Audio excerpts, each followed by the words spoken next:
உன் கை கோர்த்து அடி நான் சென்ற இடம் தன்னந்தனியாய் எங்கே வந்தாய் என்றே கேட்கிறதே.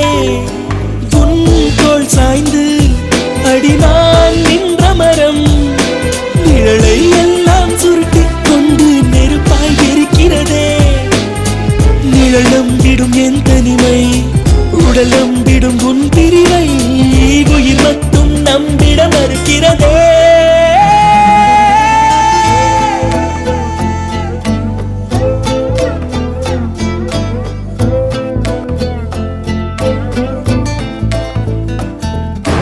உயிரே உயிரே பிரியாதே